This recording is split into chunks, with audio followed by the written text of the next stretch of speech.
오늘 우리가 함께 읽은 이 113편, 여러분들도 잘 아는 구절이 하나 있습니다. 바로 3편의 구절인데요.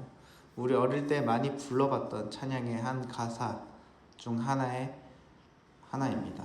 해 도는 데부터 해 지는 데까지 여호와의 이름을 찬양을 받으시리로다. 성도 여러분, 우리가 지금 앉아있는 이 새벽의 예배의 자리가 바로 이 해 돋는 데입니다. 아직 우리의 세상은 잠들어 있고 오늘 하루 어떤 크고 작은 일들이 우리를 기다리고 있는지 알 수 없지만 가장 먼저 하나님의 이름을 찬양하며 하루를 여는 이 시간이야말로 우리 인생에 아주 가장 복되고 안전한 시간인 줄 믿습니다. 오늘 113편은 두 가지의 극적인 대조로 우리가 하나님이 어떤 분이신지를 알게 해주고 있습니다. 먼저 시편 기자는 4절과 5절을 통해 지극히 높으신 하나님을 찬양하고 있습니다. 여호와는 모든 나라보다 높으시며 그의 영광은 하늘보다 높으시도다. 여호와 우리 하나님과 같은 이가 누구리요? 높은 곳에 앉으셨으나. 우리가 믿는 하나님은 온 우주 만물 위에 세상의 어떤 권력과 통치자보다 높이 계신 분입니다. 우리가 세상을 살아가다 보면 내 직장의 상사가, 내 통장의 잔고가, 내 몸의 질병이 나보다 훨씬 크게 느껴질 때가 종종 있곤 합니다. 사실은 종종이라는 단어보다 매우 많이 우리는 경험하고 있습니다. 그리고 우리는 그 앞에서 주눅들고 있는 상태가 돼버리고 있죠. 그러나 오늘 시편 기자는 선포합니다. 우리 하나님과 같은 이가 누구시냐라는 겁니다. 우리를 누르고 있던 그 어떤 삶의 무거운 문제도 하늘보다 높이 계신 우리 하나님 앞에서는 한낱 먼지에 불과하다라고 말하는 것이지요. 그 크고 광대하신 하나님을 나의 아버지로 부르며 기도할 때 우리를 짓누르던 세상 모든 무게가 사라지는 은혜를 경험하시는 여러분들이 되시길 원합니다. 근데 이 구절 이후 우리는 시편 6절부터 진짜 감동이 무엇인지 오늘 시편 기자는 말하고 있습니다. 6절에서 7절인데요. 스스로 낮추사 천지를 살피시고 가난한 자를 먼지 더미에서 일으키시며 궁핍한 자를 거름더미에서 들어 세워.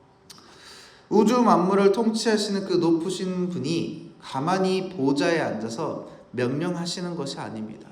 우리가 생각하는 왕은 어떤 왕입니까? 그저 그 자리에 앉아서 이것 하라 저것 하라 신하에게 시키기만 하고 가만히 앉아있는 왕의 역할을 생각하고 있을 것입니다. 그러나 성경은 그분이 스스로 낮추사라는 말씀으로 우리를 살피시고 계신다라고 말하고 있습니다. 그 허리를 굽혀 가장 낮은 곳을 들여다보시는 것입니다. 그 하나님이 보시는 곳, 그 시선이 머무는 곳, 그분의 손길이 닿는 곳이 어디입니까? 화려한 왕궁이나 성공한 사람들의 파티장이 아닙니다. 바로 먼지 더미와 거름 더미입니다. 이 고대 사회에서 거름 더미는 동물의 배설물과 온갖 쓰레기를 태우고 버리는 동네에서 가장 악취가 나고 더러운 쓰레기장입니다. 그리고 병들고 쫓겨난 자들을 아무 소망이 없는 빈민들이 목숨을 연명하기 위해 뒤적이던 가장 비참한 밑바닥이 바로 이 거름 더미입니다. 사랑하는 성도 여러분, 때로는 우리의 삶이 이 먼지 더미, 거름 더미처럼 느껴질 때가 있지 않습니까? 누구에게도 말 못할 실패와 수치심, 내 힘으로 도저히 빠져나올 수 없는 재정의 늪, 사람들에게 버림받고 철저히 혼자가 된 것 같은 지독한 이 고독함. 내 인생은 이 쓰레기장 같은 거름더미의 초라하게 끝나는 것이 아닌지 매일 밤 처절하게 우리는 그 삶의 무게에 짓누르고 있고 그 밑바닥에 있는 경험을 할 때가 있습니다. 그러나 세상 사람들은 냄새난다고 고개 돌리고 피하고 있는 그 거름더미 가운데 지극히 높으신 우리 하나님께서 내려오셨습니다. 그리고 친히 찾아오셔서 그 거룩하고 깨끗한 손을 뻗어 이 냄새나고 더러운 우리의 손을 꼭 쥐고 우리를 들어세워 주신다라는 것입니다. 우리를 건지실 뿐만 아니라 8절의 말씀처럼 우리를 지도자들 곧 귀족들과 함께 당당하게 앉게 하시는 놀라운 이 신분의 역전을 보여주고 계신다는 겁니다. 그것이 바로 십자가의 은혜입니다, 여러분. 이 마지막 구절은 이 은혜의 절정을 또한 보여주고 있습니다. 또 임신하지 못하던 여자들을 집에 살게 하사 자녀들을 즐겁게 하는 어머니가 되게 하시는도다. 할렐루야. 고대 이스라엘에서 임신하지 못한 여인은 단지 자녀가 없다는 슬픔을 넘어 가정과 사회에 철저히 소외되는 인물들이었습니다. 완전히 그 미래의 소망이 완벽하게 끊어진 절망 그 자체를 상징했다라는 겁니다. 그러나 텅 빈 집, 그것이 그녀의 영적 현주소였다면 이 거름더미에서 가난한 자를 일으킨 하나님은 그 텅 빈 여인의 태를 여시고 그녀의 눈물을 닦아 기쁨의 어머니로 바꿔주신다는 겁니다. 완벽한 불가능을 완벽한 기쁨으로 역전시킨다는 겁니다.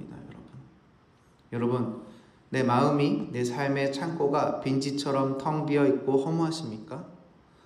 수고하고 애썼지만 아무런 열매가 없어서 낙심하고 계십니까?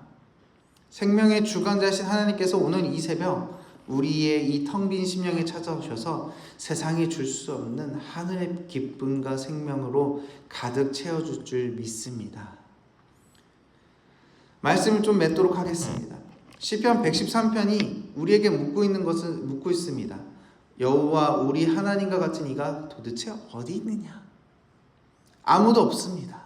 우주보다 높이 계시면서 냄새나는 나의 거름더미 같은 가장 낮은 곳으로 내려와 나를 안아주시는 분은 오직 우리 주 예수 그리스도 한 분인 뿐입니다. 여러분, 이 새벽 무거운 마음과 지친 육신을 이끌고 기도의 자리에 나오셨다면 우리가 지금 이 처한 현실이 먼지 더미 같고 거름더미 같지라도 낙심하시지 않길 바랍니다. 우리 하나님께서 이미 그곳에 내려와 여러분들의 손을 붙잡고 계십니다. 그런 하나님을 바라보시며 그 십자가 은혜를 경험하시며 살아가시는 여러분들 되시기를 간절히 축원합니다. 기도하겠습니다. 사랑과 은혜가 많으신 하나님 아버지, 그 하늘보다 높으신 주님이 오늘 이 아침 냄새나는 내 삶의 거름더미, 먼지더미로 찾아와 주시니 감사합니다.